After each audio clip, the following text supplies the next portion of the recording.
So it's been a while since I did one of these video babbling things. Um, uh, there have been a couple different reasons why I haven't been as focused in this area of my life. Um, a lot of it has to do with the stress at my day job. I had a very chaotic, crazy classroom. Um, I had some changes happen at the beginning of this year, so the beginning of 2018, and things are settling down. Yay! um, so I feel like I can breathe in that area now. And then some other big life changes are happening. We're looking for a house right now, so there's that whole, and this is a task that I'm not used to doing, and it's a huge, big unknown. And when I am part of the decision making process, it adds a level of, I don't want to say anxiety necessarily, but it adds a level of seriousness because I can't just give up control to somebody else. And I don't want to give up control 100%. I don't want to try to control everything. It's that fine balance. But I have this self-preservation mode of being that has developed throughout my childhood, where I really had no control over what was going on and all the chaos and everything. So I had to learn how to pull myself away and let everything happen to keep myself safe. Well, when I'm part of the decision making process and I am part of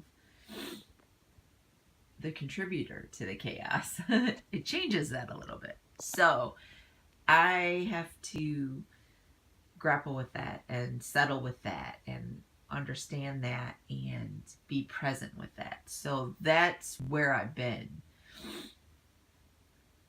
And it has only been 4 months, but it feels like forever. It feels like I was in this mode for way longer than 4 months. But for me in my life lessons, what I've noticed is that I'll know back here what's supposed to happen and how things are supposed to go, but to put it into practice and to get comfortable moving forward into that direction, sometimes I go in a different direction. Sometimes I sit there for a bit, and sometimes I just need that 2x4 smacking me upside the head before I go, okay, I'm going.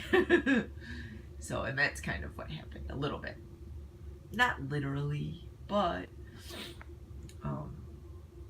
so anyway, you have all these plates that you're juggling in the air, and you're doing an okay job and you're keeping most of them up in the air. You drop a couple and you break a couple or chip a couple or whatever, and you have to be okay that everything's not perfect, that things are sort of beaten up a little bit, which, I mean, if you think about it, really, in all honesty, that's life. That's how it is. But in our head, if it isn't perfect, then we get to blame ourselves. We get to shake the finger at ourselves. So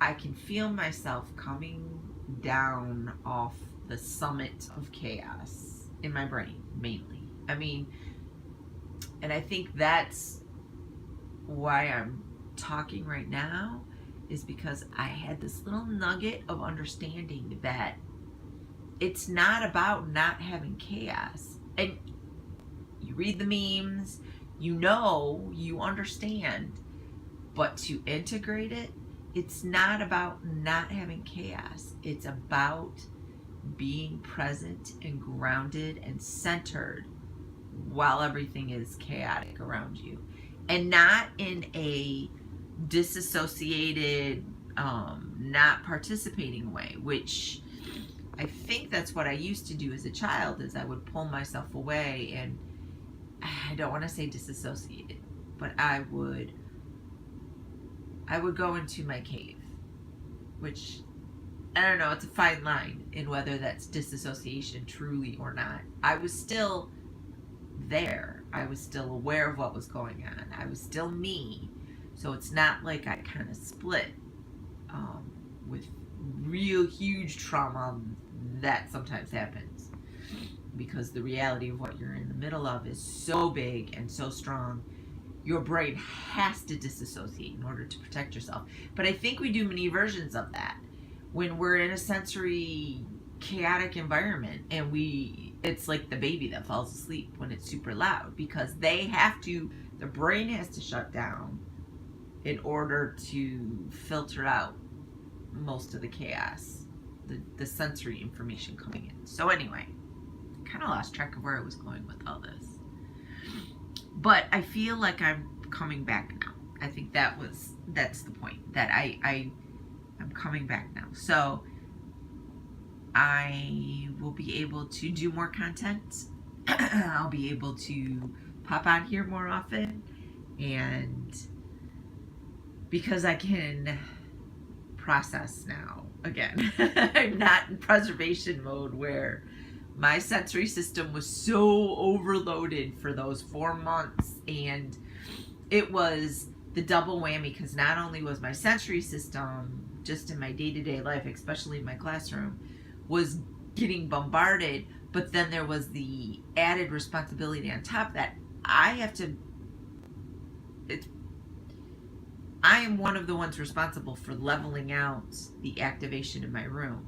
I'm not the only one, because I don't take responsibility away from the students. However, they follow my lead. So I had that extra pressure on top of that. So I've got myself back on track. I'm going back through my stages with my energetic development so I can feel myself getting grounded again. I need to get myself back into my business rhythm. I have my space now, and I have to get more regular with the stuff that helps that maintain itself. Cash flow, basically, is what I'm talking about. But anyway, yeah, so I guess I needed to kind of come out here and babble to whoever listens, because it helps me organize my thoughts, and it helps me solidify where I am. It lets me take a kind of look around my environment. Oh yeah, this is where I'm at. Okay. So anyway, it is Tuesday morning. It is 5 to 7, so that means I need to go upstairs and get dressed so I can head to my day job. And I hope everybody has a good Tuesday. So thanks for listening.